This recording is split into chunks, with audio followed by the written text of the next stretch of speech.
I'd like to tell you about the strangest secret in the world. Some years ago, the late Nobel Prize-winning Dr. Albert Schweitzer was being interviewed in London, and a reporter asked him, "Doctor, what's wrong with men today?" And the great doctor was silent a moment, and then he said, "Men simply don't think." It's about this that I want to talk with you. We live today in a golden age. This is an era that man has looked forward to, dreamed of, and worked toward for thousands of years. But since it's here, we pretty well take it for granted. We in America are particularly fortunate to live in the richest land that ever existed on the face of the earth, a land of abundant opportunity for everyone. But do you know what happens? Well, let's take 100 men who start even at the age of 25. Do you have any idea what will happen to those men by the time they're 65? These 100 men who all start even at the age of 25 believe they're going to be successful. If you asked any one of these men if he wanted to be a success, he'd tell you he did. And you'd notice that he was eager toward life, that there was a certain sparkle to his eye, an erectness to his carriage, and life seemed like a pretty interesting adventure to him. But by the time they're 65, 1 will be rich. 4 will be financially independent. 5 will still be working. 54 will be broke.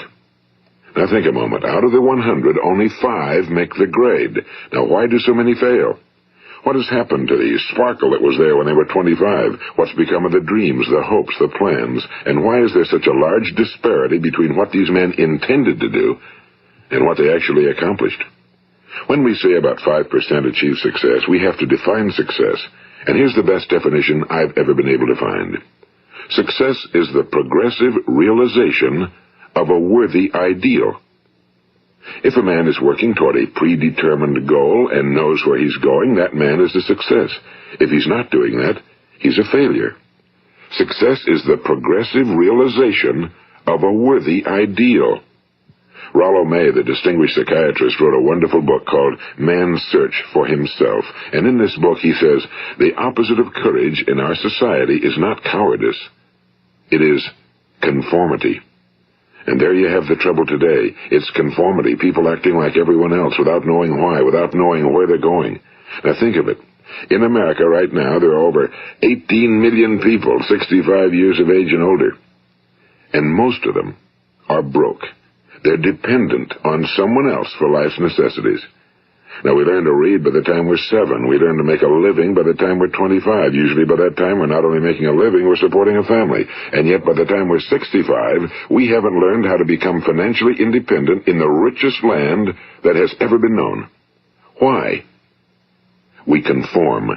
And the trouble is that we're acting like the wrong percentage group, the 95 who don't succeed.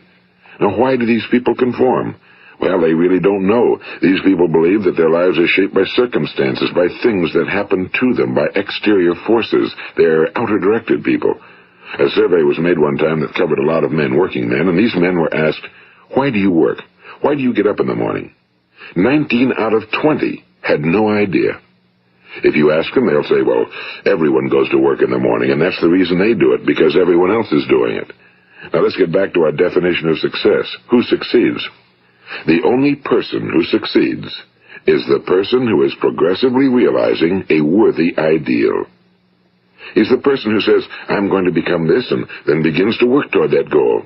I'll tell you who the successful people are. A success is the school teacher who's teaching school because that's what he or she wants to do. The success is the woman who's a wife and mother because she wanted to become a wife and mother and is doing a good job of it.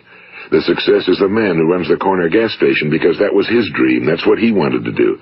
The success is the successful salesman who wants to become a top-notch salesman and grow and build with his organization. A success is anyone who is doing deliberately a predetermined job because that's what he decided to do deliberately. But only 1 out of 20 does that. That's why today there isn't really any competition unless we make it for ourselves. Instead of competing, all we have to do is create. You know, for 20 years, I looked for the key which would determine what would happen to a human being. Was there a key I wanted to know which would make the future a promise that we could foretell to a large extent?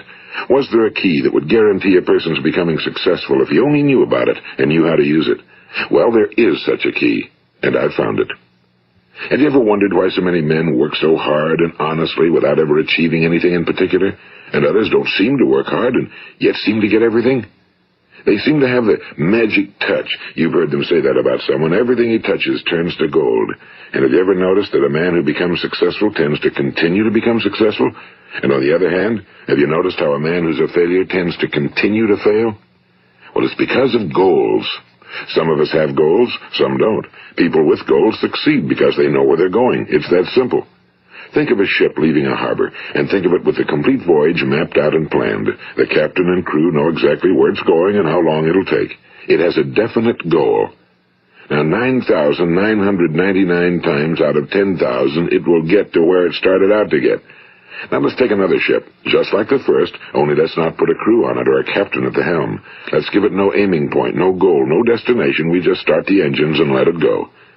I think you'll agree with me that if it gets out of the harbor at all, it will either sink or wind up on some deserted beach, a derelict.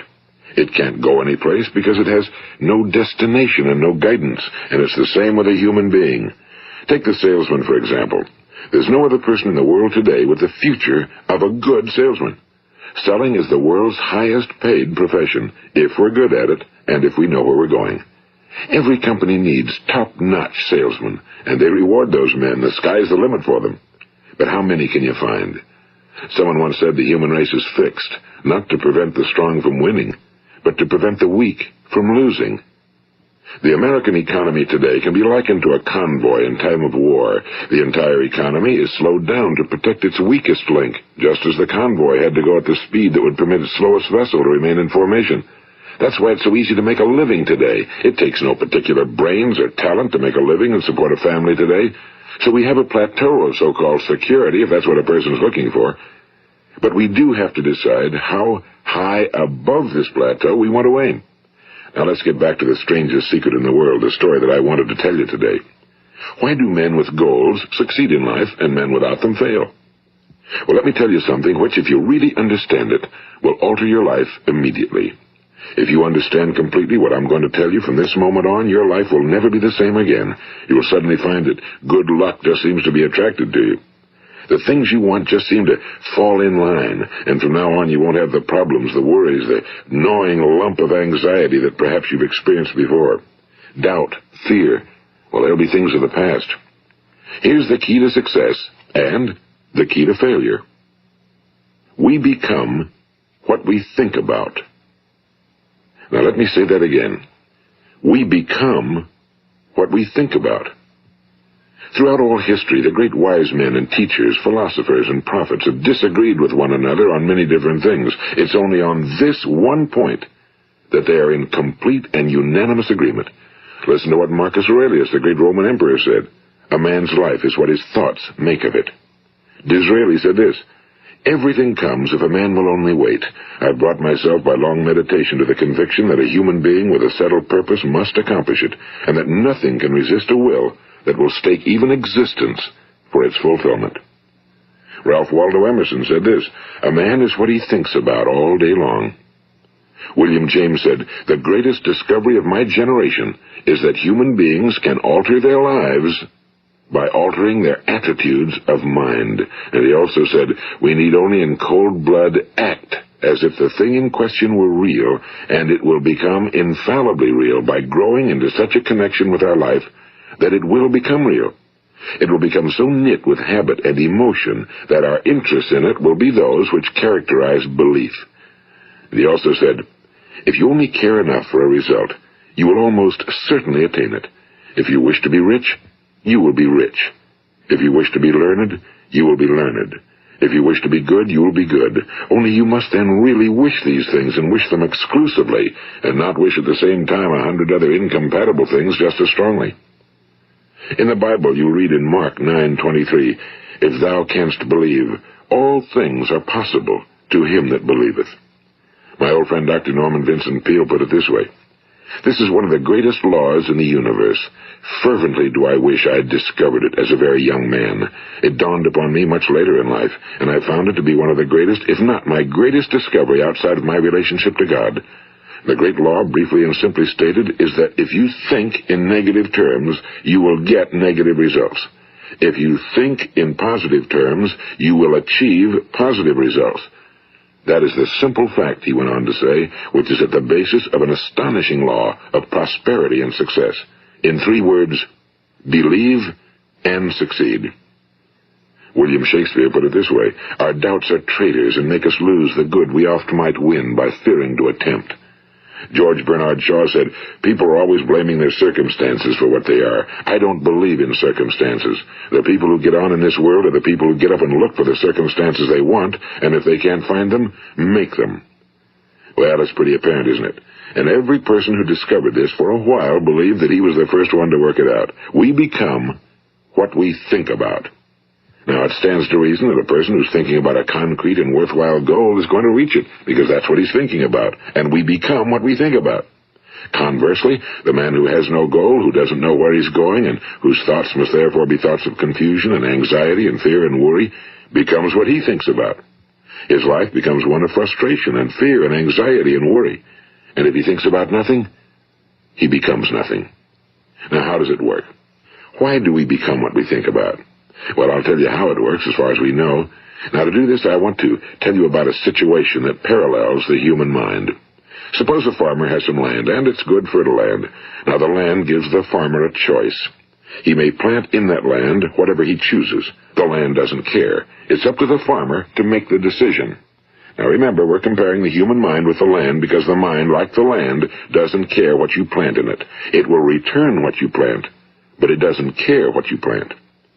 Now, let's say that the farmer has 2 seeds in his hand. One is a seed of corn. The other is nightshade, a deadly poison. He digs 2 little holes in the earth, and he plants both seeds, one corn, the other nightshade.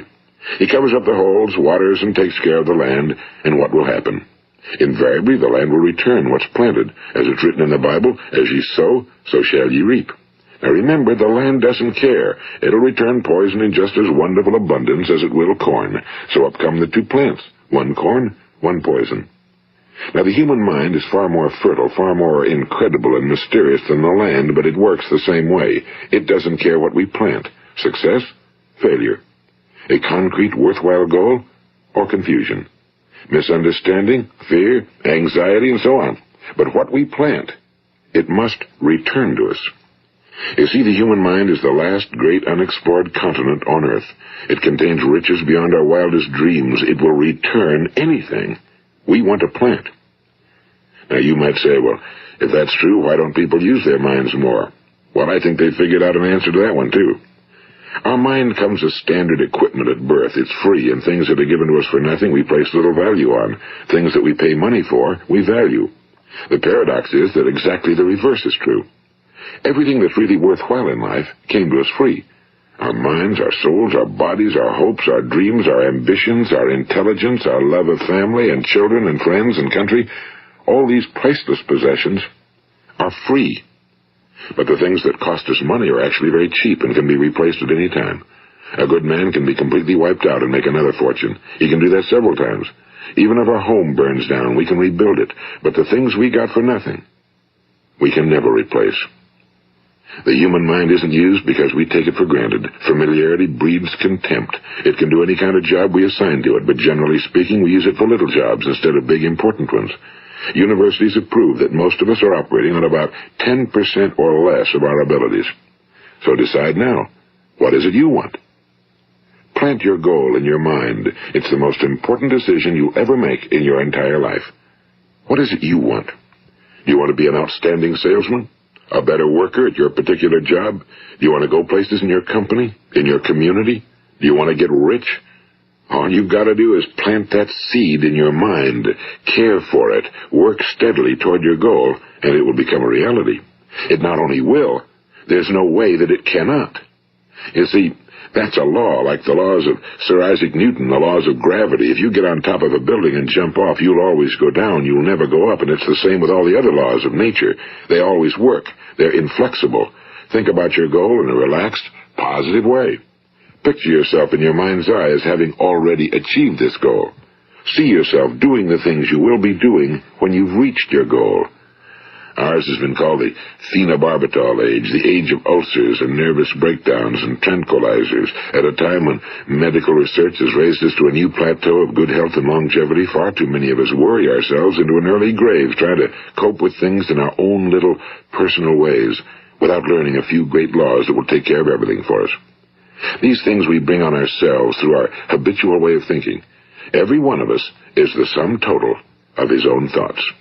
He is where he is because that's exactly where he really wants to be, whether he'll admit that or not. Each of us must live off the fruit of his thoughts in the future, because what you think today and tomorrow, next month and next year, will mold your life and determine your future. You're guided by your mind.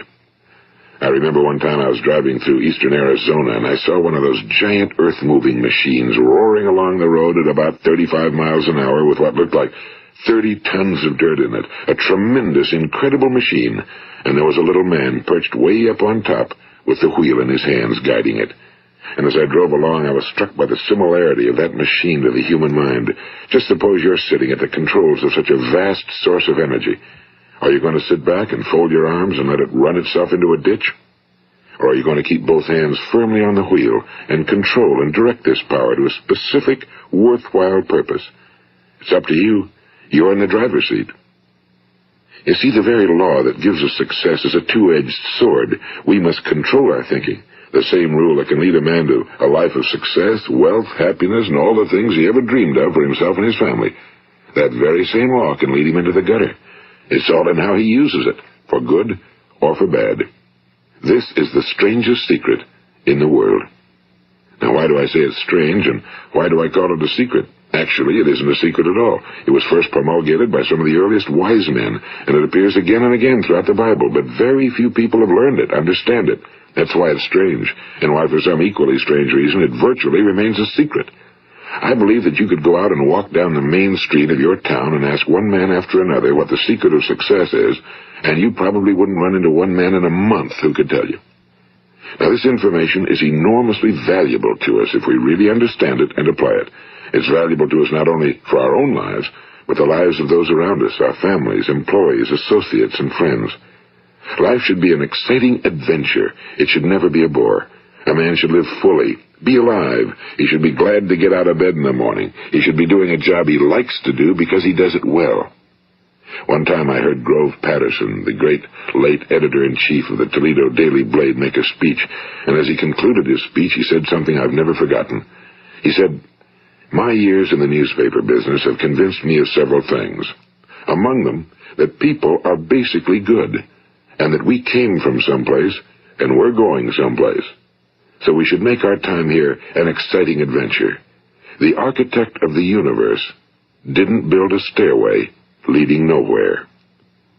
And the greatest teacher of all, the carpenter from the plains of Galilee, gave us the secret time and time again. As ye believe, so shall it be done unto you.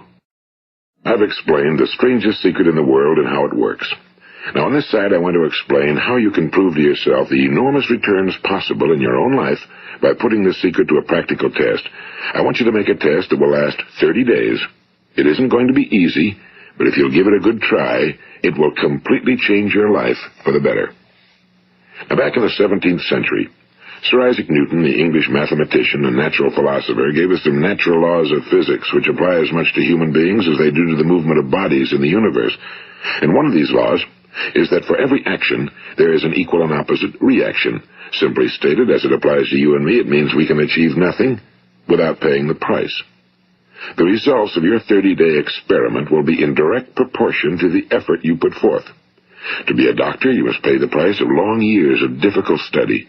To be successful in selling, and remember that each of us succeeds to the extent of his ability to sell. Selling our families on our ideas, selling education in schools, selling our children on the advantages of living the good and honest life, selling our associates and employees on the importance of being exceptional people. To, of course, the profession of selling itself. But to be successful in selling our way to the good life, we must be willing to pay the price. Now, what is that price? Well, it's many things. First, it's understanding emotionally, as well as intellectually, that we literally become what we think about, that we must control our thoughts if we're to control our lives. It's understanding fully that as ye sow, so shall ye reap. Second, it's cutting away all fetters from the mind and permitting it to soar as it was divinely designed to do.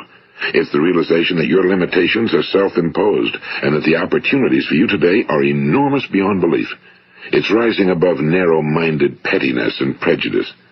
And third, it's using all your courage to force yourself to think positively on your own problem, to set a definite and clearly defined goal for yourself, to let your marvelous mind think about your goal from all possible angles, to let your imagination speculate freely upon many different possible solutions, to refuse to believe that there are any circumstances sufficiently strong to defeat you in the accomplishment of your purpose, to act promptly and decisively when your course is clear, and to keep constantly aware of the fact that you are, at this moment, standing in the middle of your own acres of diamonds, as Russell Conwell used to point out. And fourth, save at least 10% of every dollar you earn. It's also remembering that no matter what your present job, it has enormous possibilities, if you're willing to pay the price. Now let's just go over the important points in the price each of us must pay to achieve the wonderful life that can be ours. It is, of course, worth any price. 1. You will become what you think about. 2.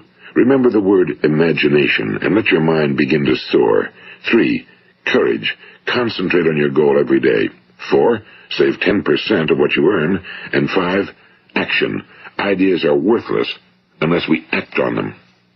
Now, I'll try to outline the 30-day test I want you to make. Keep in mind that you have nothing to lose by making this test and everything you could possibly want to gain. There are two things that may be said of everyone. Each of us wants something, and each of us is afraid of something. I want you to write on a card what it is you want more than anything else. It may be more money. Perhaps you'd like to double your income or make a specific amount of money. It may be a beautiful home. It may be success at your job. It may be a particular position in life. It could be a more harmonious family. Each of us wants something. Now write down on your card specifically what it is you want. Make sure it's a single goal and clearly defined. You needn't show it to anyone, but carry it with you so that you can look at it several times a day. Think about it in a cheerful, relaxed, positive way each morning when you get up, and immediately you have something to work for, something to get out of bed for, something to live for. Look at it every chance you get during the day and just before going to bed at night. And as you look at it, remember that you must become what you think about, and since you're thinking about your goal, you realize that soon it will be yours. In fact, it's yours really the moment you write it down and begin to think about it. Look at the abundance all around you as you go about your daily business. You have as much right to this abundance as any other living creature. It's yours for the asking. Now we come to the difficult part. Difficult because it means the formation of what is probably a brand new habit, and new habits are not easily formed. Once formed, however, it will follow you for the rest of your life. Stop thinking about what it is you fear. Each time a fearful or negative thought comes into your consciousness, replace it with a mental picture of your positive and worthwhile goal. And there will come times when you'll feel like giving up. It's easier for a human being to think negatively than positively. That's why only 5% are successful. You must begin now to place yourself in that group. For 30 days, you must take control of your mind. It will think about only what you permit it to think about. Each day for this 30-day test, do more than you have to do. In addition to maintaining a cheerful, positive outlook, give of yourself more than you've ever done before. Do this knowing that your returns in life must be in direct proportion to what you give. The moment you decide on a goal to work toward, you're immediately a successful person. You are then in that rare and successful category of people who know where they're going. Out of every 100 people, you belong to the top 5. Don't concern yourself too much with how you're going to achieve your goal. Leave that completely to a power greater than yourself. All you have to do is know where you're going. The answers will come to you of their own accord and at the right time. Remember these words from the Sermon on the Mount, and remember them well. Keep them constantly before you this month of your test. Ask, and it shall be given you. Seek, and ye shall find. Knock, and it shall be opened unto you. For every one that asketh receiveth, and he that seeketh findeth, and to him that knocketh it shall be opened. It's as marvelous and as simple as that. In fact, it's so simple that in our seemingly complicated world, it's difficult for an adult to understand that all he needs is a purpose and faith. For 30 days, Do your very best. If you're a salesman, go at it as you've never done before, not in a hectic fashion, but with the calm, cheerful assurance that time well spent will give you the abundance in return you deserve and want. If you're a homemaker, devote your 30-day test to completely giving of yourself without thinking about receiving anything in return, and you'll be amazed at the difference it makes in your life. No matter what your job, do it as you've never done it before for 30 days. And if you've kept your goal before you every day, you'll wonder and marvel at this new life you've found. Dorothea Brand, the outstanding editor and writer, discovered it for herself and tells about it in her fine book, Wake Up and Live. Her entire philosophy is reduced to the words, act as though it were impossible to fail. She made her own test with sincerity and faith, and her entire life was changed to one of overwhelming success. Now, you make your test for 30 full days. Don't start your test until you've made up your mind to stick with it. You see, by being persistent, you're demonstrating faith. Persistence is simply another word for faith. If you didn't have faith, you'd never persist. If you should fail during your first 30 days, by that I mean suddenly find yourself overwhelmed by negative thoughts, you've got to start over again from that point and go 30 more days. Gradually, your new habit will form until you find yourself one of that wonderful minority to whom virtually nothing is impossible. And don't forget the card. It's vitally important as you begin this new way of living. On one side of the card, write your goal, whatever it may be. On the other side, write the words we've quoted from the Sermon on the Mount. Ask, and it shall be given you. Seek, and ye shall find. Knock, and it shall be opened unto you. Nothing great was ever accomplished without inspiration. See that during these crucial first 30 days, your own inspiration is kept at a peak. And above all, don't worry. Worry brings fear, and fear is crippling. The only thing that can cause you to worry during your test is trying to do it all yourself. Know that all you have to do is hold your goal before you. Everything else will take care of itself. Remember also to keep calm and cheerful. Don't let petty things annoy you and get you off course. Now, since making this test is difficult, some will say, why should I bother? Well, look at the alternative.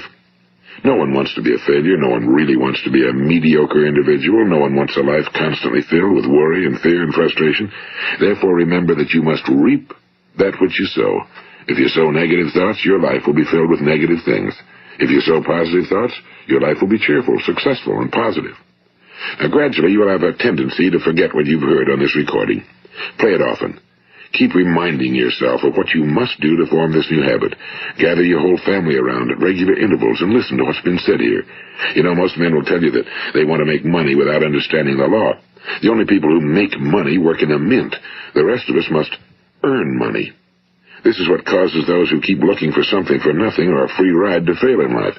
The only way to earn money is by providing people with services or products which are needed and useful.